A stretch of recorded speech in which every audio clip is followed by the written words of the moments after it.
नमस्कार, आप देख रहे हैं जॉन टीवी में प्रीति शर्मा आपके साथ। खबरों को विस्तार से भी जानेंगे, लेकिन शुरुआत करते हैं हेडलाइंस के साथ।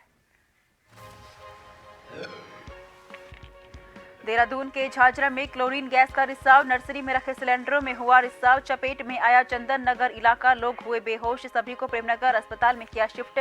पुलिस, एनडीआरएफ, एसडीआरएफ की टीम मौके पर। ऋषिकेश में सड़क हादसे में रेंजर समेत 4 वन कर्मियों की मौत, नई गाड़ी के ट्रायल के दौरान हुआ एक्सीडेंट। मुख्यमंत्री पुष्कर सिंह धामी के साथ वन मंत्री सुबोध उनियाल ने प्रकट की संवेदनाएं। देहरादून में मनाया गया 15,000 रेजिमेंट का 54वां स्थापना दिवस। मुख्यमंत्री ने पूर्व सैन्य अधिकारियों को किया सम्मानित, कहा जीवन में अनुशासन फौज से ही सीखा।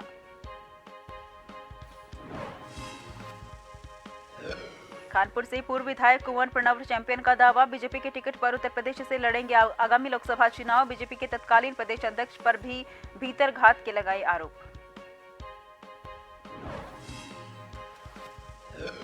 आगामी चारधाम यात्रा की तैयारियां शुरू, बद्री केदार समिति बोर्ड की बैठक, तैयारियां, निर्माण जीर्णोद्वार कार्यों संबंधित कई फैसले लिए गए। त्रियुगी नारायण मंदिर क्षेत्र को वेडिंग डेस्टिनेशन के रूप में विकसित करने का प्रस्ताव पारित।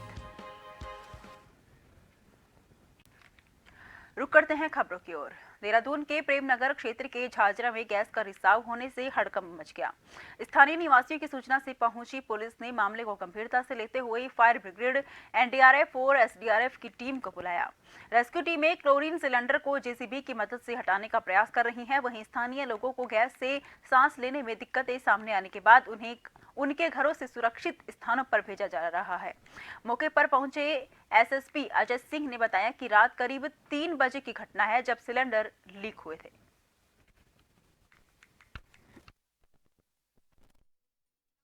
में झाझरा पड़ता है, यहाँ पर एक प्लॉट में गैस रिसाव की सूचना प्राप्त हुई थी रात्रि 3 बजे।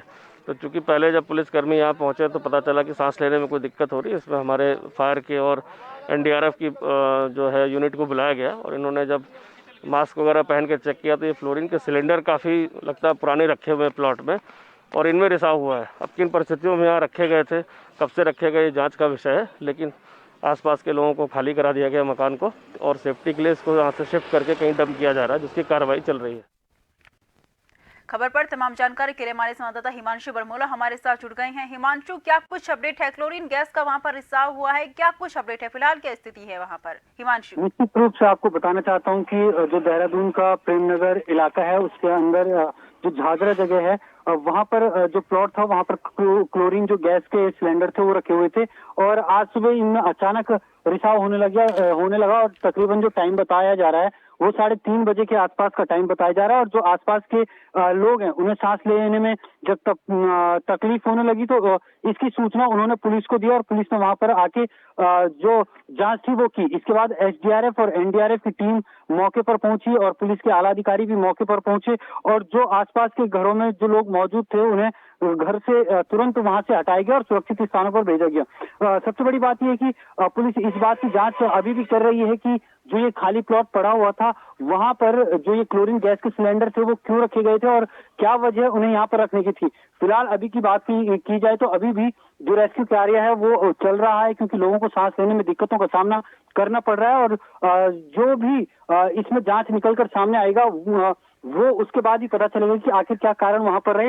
लेकिन जो भी वहां पर जो क्लोरीन गैस के सिलेंडर थे वहीं पर जेसीबी के द्वारा खड्डा किया गया और खड्डे के अंदर दबाने का उनको काम किया गया। जी हिमांशु, लोगों को सांस लेने में दिक्कत हो रही है और भी कुछ समस्या आने की कोई चांसेस वहां पर हैं क्या भी? हिमांशु, निश्चित रूप से जो अभी तक बात हमें पता चली है उसके तहत यही है कि लोगों को सिर्फ सांस लेने में कमी आई है और किसी के हताहत होने की खबर अभी तक नहीं आई है। हालांकि पुलिस लगातार जांच कर रही है, मौके पर एसडीआरएफ भी मौजूद है और एनडीआरएफ भी मौजूद है। खुद जिले के कप्तान जो एसएसपी अजय सिंह है वो भी वहां पर मौजूद है और लगातार नजर बनाए हुए हैं। जी हिमांशु, खबर पर तमाम जानकारी के लिए बहुत बहुत शुक्रिया। बता दें कि क्लोरीन गैस के रिसाव से क्षेत्र में हड़कंप मचा हुआ है। स्थानीय लोगों को सांस लेने में दिक्कत का सामना करना पड़ा है। देहरादून में क्लोरीन गैस के रिसाव से क्षेत्र में हड़कंप मच गया। मौके पर टीमें वहां पर पहुंची हुई हैं। तमाम प्रयास वहां पर बचाव के किए जा रहे हैं। स्थानीय लोगों को सांस लेने में दिक्कत हो रही है। हालांकि टीमें अपनी तरफ से पूरा प्रयास कर रही हैं, लोगों की जान को कोई हानि ना हो, इस तरह के प्रयास वहां पर किए जा रहे हैं। लेकिन क्लोरीन गैस के रिसाव से सांस लेने में लोगों को दिक्कत हो रही है। ऋषिकेश के चीला मार्ग पर सोमवार की शाम भीषण सड़क हादसा हुआ। हादसे में रेंजर और डिप्टी रेंजर समेत 4 वनकर्मियों की मौत हो गई और 5 लोग घायल हो गए। मृतकों में रेंजर शैलेश घिल्डियाल शामिल हैं। शैलेश घिल्डियाल पीएमओ में तैनात मंगेश घिल्डियाल के भाई हैं। हादसे के बाद राजाजी नेशनल पार्क के वार्डन का भी पता नहीं चला है। बताया जा रहा है कि वनकर्मी विभाग को मिली नई गाड़ी का ट्रायल कर रहे थे। लो रेंज में ट्रायल के दौरान टायर फट जाने से गाड़ी डिवाइडर से टकराकर पलट गई। वन विभाग की नई गाड़ी में कुल 10 लोग सवार थे। हादसे की खबर पाकर वन अधिकारी मौके के लिए रवाना हो गए। घायलों को ऋषिकेश एम्स लाया गया है। हादसे के बाद वन महकमे में शोक की लहर दौड़ गई है। मुख्यमंत्री पुष्कर सिंह धामी के साथ साथ वन मंत्री सुबोध उनियाल ने भी संवेदना प्रकट की है। मृतकों में चीला रेंज के रेंजर शैलेश खिल्डियाल, चीला रेंज के डिप्टी रेंजर प्रमोद ध्यानी, वन कर्मचारी सैफ अली खान, अक्षा ग्रुप दिल्ली के कुलराज सिंह शामिल हैं। जबकि घायलों में वन विभाग के हिमांशु गोसाई, राकेश नोटियाल, अमित सेमवाल, अक्षा ग्रुप के अंकुश और अश्वनी शामिल हैं। एसडीओ साहब और उनका स्टाफ जो है चीला रेंज में इसमें निरीक्षण में था, तो अचानक उनकी गाड़ी खराब हुई या कुछ ऐसी घटना हुई, एक्सीडेंट हो पड़ी उससे, और जिसमें 4 लोगों की डेथ मौके पे हो गई। 4 लोग घायल हैं और 2 लोग अभी लापता हैं, जिसमें एसडीआरएफ और फायर की टीम रेस्क्यू में लगी हुई है और घटना बहुत दुखद है। हरिद्वार जिले की खानपुर विधानसभा सीट से पूर्व विधायक कुंवर प्रणव सिंह चैंपियन ने कहा कि वो आगामी लोकसभा चुनाव बीजेपी के टिकट पर उत्तर प्रदेश से लड़ेंगे। चैंपियन ने कहा कि वो मेरठ, बिजनौर, अमरोहा या सहारनपुर सीट से लोकसभा चुनाव लड़ने की तैयारी कर रहे हैं। पार्टी जिस सीट से भी कहेगी वो चुनाव लड़ने को तैयार है। ये बातें उन्होंने मसूरी में आयोजित प्रेस वार्ता में कही हैं।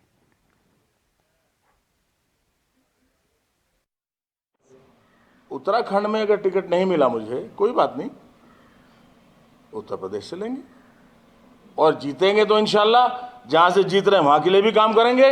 और देवभूमि के रहने वाले यहाँ के लिए भी लाऊंगा प्रस्ताव, प्राइवेट मेंबर बिल अगर लाना पड़ा, कि क्यों मेरी उत्तराखंड देवभूमि के साथ दो भात हो रहा है, क्यों हमारे राज्य को विशेष दर्जा देने के बाद भी विशेष नहीं बनाया, क्यों हमारे यहाँ टूरिज्म पॉलिसी नहीं बनी। मैं पूछूंगा, यहाँ के नेताओं ने पूछा हो ना पूछा हो मैं नहीं जानता, लेकिन मैं पूछूंगा कि टूरिज्म पॉलिसी भारत सरकार ने क्यों उत्तरांचल के लिए, उत्तराखंड के लिए नहीं बनाई। उत्तराखंड ने क्या बिगाड़ दिया था? हिमाचल के लिए क्यों बना रखी है? सातों 7 सिस्टर्स के लिए, नॉर्थ ईस्टर्न स्टेट्स के लिए क्यों बना रखी है? पढ़ा लिखा आदमी हूं, आईएएस की तैयारी करिए, कोई खाली पहलवान नहीं हूं। जानदारी जीदारी से पूछूंगा जाके यहाँ की बात भी और वहां की भी, जहां से चुना जाऊंगा।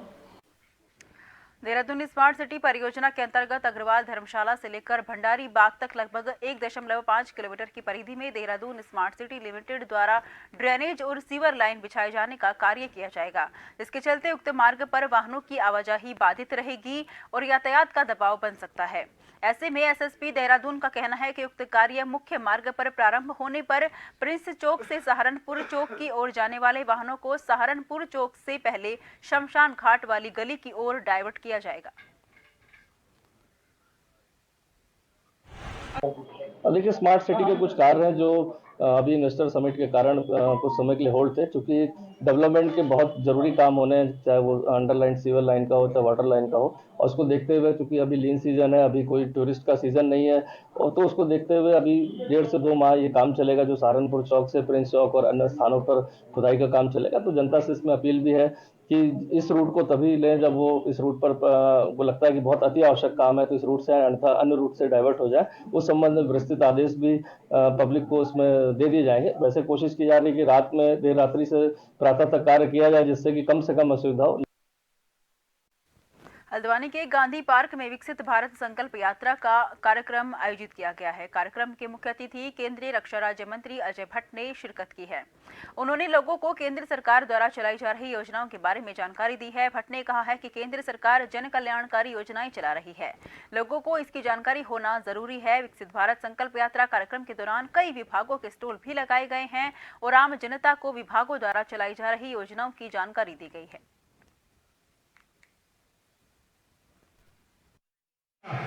मोदी जी की गाड़ी और गारंटी की गाड़ी जिसे कह रहे हैं, जिसके आधार पर गांव-गांव में, मोहल्लों में धूप मची हुई है। और मोदी जी ने कहा है मैं गारंटी लेता हूं हर एक चीज। आगे तो आओ, आपके लिए सब कुछ कर रखा है, मकान है, भवन है, फ्री राशन है, फ्री दवाई है और लोगों के लिए, बेरोजगारों के लिए रोजगार है, सारी चीजें। और गांव-गांव जाके हर योजना के बारे में बहुत विस्तार से हम लोग बता रहे हैं, हमारे अधिकारी लोग बता रहे हैं और लोगों को अपील भी कर रहे हैं। कुछ लोगों को पता नहीं था जो इस काम से लाभान्वित हो रहे हैं। गैस मिली कि नहीं मिली, राशन मिला कि नहीं मिला, खाते खुले कि नहीं खुले, एक एक चीज हम ला रहे हैं उसमें। तो इन सारी चीजों को देखते हुए ये एक बहुत ही सफल कार्यक्रम है। ऐसा कार्यक्रम मैं समझता हूँ भारत में कभी नहीं हुआ होगा। उत्तराखंड प्रदेश कांग्रेस 14 जनवरी से 16 जनवरी तक 3 दिवसीय अंकिता भंडारी को न्याय दो यात्रा आयोजित करने जा रही है। इस पर बीजेपी ने आरोप लगाते हुए कहा कि कांग्रेस अपना खोया हुआ जन आधार पाने के लिए अंकिता हत्याकांड के नाम पर राजनीति कर रही है। आने की बात देखते हैं क्या करते हैं और नैतिक बल हमको ना खुद को नैतिक बल उनको लाने की जरूरत है। एनसीआरबी की रिपोर्ट्स बहुत खतरनाक है। 9 हिमालय राज्यों में उत्तराखंड को महिला अपराध में पहले नंबर पर बताया गया है और 907 बलात्कार के केसेस हुए हैं और 778 लोगों को जो उठा के ले जाने का मामले होते हैं वो इसमें सामने आए हैं। तो ये एक गंभीर विषय है। देखिए, कांग्रेस पार्टी अपना खोया हुआ जनाधार हासिल करने के लिए जिस बेटी ने एक शहादत दी है, जिस बेटी के साथ एक कृत्य हुआ है, उस बेटी के नाम पर राजनीति कर रही है। मामला न्यायालय में है। अभी तक कोई भी जो नामजद अपराधी थे उनकी जमानत नहीं हुई है, सब जेल में निरुद्ध हैं। कांग्रेस बेवजह लोगों को गुमराह कर रही है। कांग्रेस के पास कोई मुद्दा नहीं है और उस बिटिया के नाम पर अपनी राजनीतिक रोटियां सेक रही है। करते हैं खबरों की ओर। नगर निगम के सफाई कर्मचारियों के वेतन के नाम पर हुए फर्जीवाड़े में अब जांच का दौर शुरू हो गया है। भौतिक सत्यापन के साथ ही जिलाधिकारी सोनिका ने 5 वर्षों से कार्यरत प्रत्येक सफाई कर्मचारी का ब्यौरा मांगा है, जिसके बाद राजनीति भी तेज हो गई है। दोनों पार्टी जांच कर कार्रवाई करने की मांग कर रही हैं। देहरादून के पूर्व मेयर विनोद चमोली ने भी पूर्व में गड़बड़ी होने की जानकारी दी है, जिसमें करीब 60 लाख का घोटाला सामने आया था, लेकिन जांच को आगे नहीं बढ़ाया गया। एक बार फिर भर्तियों में घोटाला सामने आया है। पूर्व मेयर ने कहा कि अगर स्वच्छता समितियों में हुए घोटाले की जांच होती है तो इसमें कई अधिकारियों, पार्षदों और कोषाध्यक्ष की संलिप्तता पाई जाएगी, जिसके बाद अब कर्मचारियों का भौतिक सत्यापन किया जा रहा है। वहीं कांग्रेस ने राज्य सरकार और नगर निगम को भ्रष्टाचार में लिप्त बताया है और जल्द जांच करके उचित कार्रवाई करने की मांग की है। ध्यान में है, मेरे कार्यकाल में जब मैं वहां पर एज ए मेयर गया था उस समय स्वच्छता समितियों को लेकर मैंने एक जांच बिठाई थी और उस समय 60 लाख से अधिक का घोटाला उसमें निकला था। बाद मैं शासन को भेजा था, शासन में उसमें निर्णय नहीं हो पाए, लेकिन कोई ना कोई झोल रहता है और उसी के कारण मैंने एक व्यवस्था बनाई थी। मैंने जो समितियों का पैसा, जो स्वच्छता कर्मियों का पैसा समितियों के माध्यम से जाता था, मैंने बैंक में सबके अकाउंट खुलवाया और बैंक के माध्यम से ही सबको डायरेक्ट भुगतान की व्यवस्था बनाई थी। अब वो व्यवस्था मेरे आने के बाद फिर ध्वस्त कर दी गई और जो नए लोग स्वच्छता समितियों में लगाए उनको डायरेक्ट पैसा जाने लगा, उसके कारण ये सब दिक्कतें खड़ी हुई है। शर्म आनी चाहिए भारतीय जनता पार्टी की। कैसा चाल चरित्र, चेहरा और कैसी संस्कृति है। जहां जहां इसके लोग बैठे वहां वहां फर्जीवाड़ा सामने आ रहा है। प्रतिदिन लाखों का और अभी तक करोड़ों का फर्जीवाड़ा सामने आ गया है। जब से प्रशासनिक अमला वहां बैठा है, नगर निगम का कार्यकाल समाप्त हुआ है, तब से कोई दिन ऐसा नहीं बीता है जब समाचार पत्रों में नगर निगम देहरादून के फर्जीवाड़े और वहां जो लोग हाजिर नहीं हैं उनकी अटेंडेंस लगाई जा रही है, वहाँ किस तरह से पैसों की बंदरबांट हुई है, वहाँ किस तरह से मशीन खरीद में घोटाले हुए हैं। ऐसे लाखों के घोटाले प्रतिदिन के हिसाब से, और अभी तक लगभग 1 महीना बीत गया है। 1 महीने में तो करोड़ों के घोटाले वहाँ सामने आए हैं। और अब समझ में आ रहा है कि महापौर सुनील उनियाल गामा के 5 साल के अंदर जो संपत्ति है वो 20 गुना कैसे बढ़ी।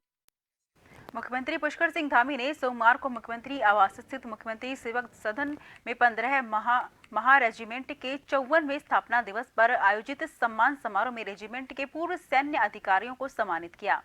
मुख्यमंत्री ने कहा कि बचपन में पिताजी से महा रेजिमेंट के वीर सैनिकों की शौर्य गाथाओं के बारे में सुनकर उनके मन में उत्साह और उमंग की भावना पैदा होने लगती थी। मुख्यमंत्री ने कहा कि महा रेजिमेंट विविधता का प्रत्येक सैनिक महान भारत की महान संस्कृति और गौरवशाली सैन्य परंपरा का एक उत्कृष्ट उदाहरण है।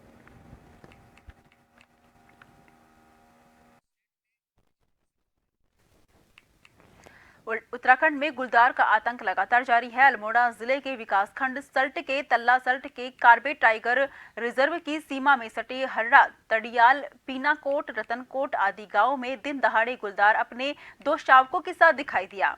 ग्रामीणों का कहना है कि गुलदार सल्ट विभिन्न स्थानों में दिखाई दे रहा है। उन्होंने कहा कि आजकल बच्चों के स्कूल बंद हैं, मवेशियों के लिए चारा, घास, लकड़ी आदि मुश्किल हो गया है। गुलदार के आतंक से निजात दिलाने की मांग की गई है। वहीं वन क्षेत्राधिकारी मोहन गंगा शरण ने बताया कि गुलदार का वीडियो वायरल होने के बाद मौके पर वन विभाग के गोदी अनुभाग अधिकारी के नेतृत्व में 5 सदस्यों की टीम को भेजा गया है। उन्होंने बताया कि ठंड के समय गुलदार और अन्य जानवर अधिक सक्रिय हो जाते हैं, लोगों को सतर्कता बरतनी चाहिए। 2 टीमों का गठन, क्षेत्र लगातार गश्त किया जा रहा है। बता दें कि तल्ला सल्ट में दिन जैसे ही वीडियो वायरल हुआ तो हमें सूचना मिली, हमने तुरंत जो गोदी सेक्शन का ये मामला था, बीट अधिकारी और अनुभाग अधिकारी के नेतृत्व में हमने 5 सदस्यीय टीम बना के वहाँ भेजी और उन्होंने क्षेत्र के पीनाकोट, रतनकोट, बोड़तल्ला, हरड़ा इस क्षेत्रों में गांव में लोगों को जागरूक किया, लोगों के साथ मीटिंग की। और ये जो जाड़ों का मौसम है तो ठंड के समय में जो हमारे तेंदुए और ये जानवर हैं ज़्यादा सक्रिय होते हैं, तो इस समय ज़्यादा अतिरिक्त सतर्कता की ज़रूरत होती है। तो लोगों को उनके व्यवहार, उससे बचने के तरीके के बारे में जानकारी दी। इसके अलावा उसकी सक्रियता का पता लगाया जा रहा है। अगर उसकी सक्रियता ऐसी है जो लोगों को नुकसान पहुंचा सकती है तो उसके लिए ज़रूरी कदम उठाए जाएंगे और पिंजरे की भी मांग की जाएगी। ये अनुरोध है कि हमारे क्षेत्र में बाघ का आतंक दिन पर दिन बढ़ता जा रहा है और आए दिन लोगों को बाघ डेली दिखाई दे रहे हैं, जिससे लोगों के दिल में भय उत्पन्न हो रहा है। और मेरा सरकार से यही अनुरोध है कि हमारे क्षेत्र में, क्योंकि अभी सरकार भी डबल इंजन की सरकार है और इसमें सरकार को कुछ अहम फैसला लेना होगा। खबर पर तमाम जानकारी के लिए हमारे संवाददाता गोविंद रावत हमारे साथ जुड़ गए हैं। गोविंद, क्या कुछ अपडेट है? गुलदार का आतंक वहां पर दिखाई दे रहा है, दहशत है लोगों में, क्या कुछ माहौल है? गोविंद, हम बात करें गुलदार की तो उत्तराखंड में तमाम जो पहाड़ी क्षेत्र हैं, मैदानी क्षेत्र हैं, लगातार जो है गुलदार का आतंक लगातार जारी है।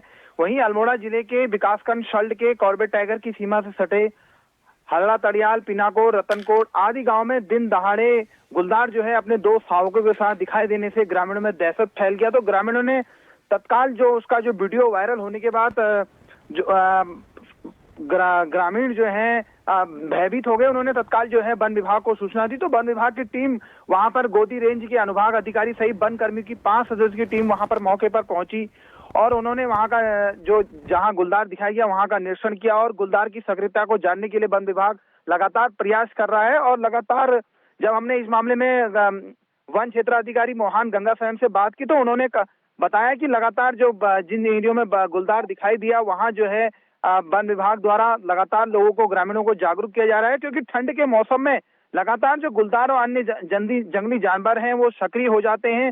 तो जब से गुलदार का आतंक पहाड़ों में बढ़ा है तो तब से लेकर जो है वन विभाग अलर्ट है। वन क्षेत्राधिकारी मोहन गंगा शरण के नेतृत्व में तमाम जो है वन विभाग की टीम लोगों को जागरूक कर रही है कि अपने घर के आसपास आप साफ सफाई बनाए रखें और जो पर्याप्त रोशनी की व्यवस्था है उसको बनाए रखें।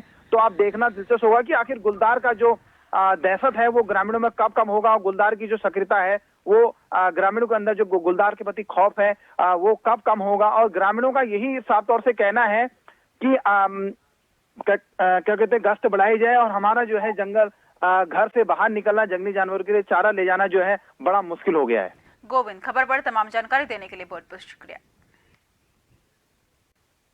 रुड़की में टोडा कल्याणपुर गांव में गुलदार की आमद से लोगों में दहशत है। रात के अंधेरे में घरों में घुसकर कई पशुओं को अपना निवाला बना चुका है।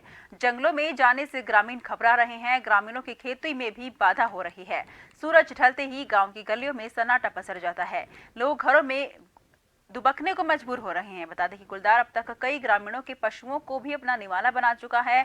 ग्रामीणों ने पत्र लिखकर वन विभाग से गुलदार को पकड़ने की मांग की है।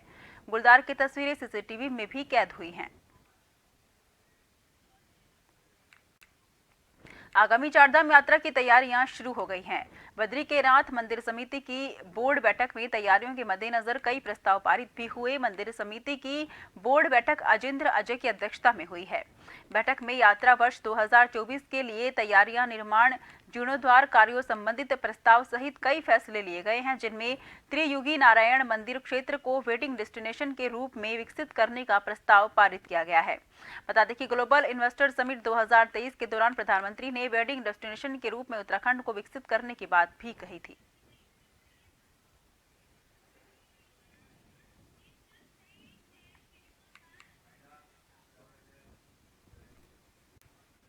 फिलहाल के लिए मुझे दीजिए इजाजत। देश भर की तमाम खबरों के लिए लगातार देखते रहिए जन टीवी, क्योंकि हम हैं जन जन की आवाज।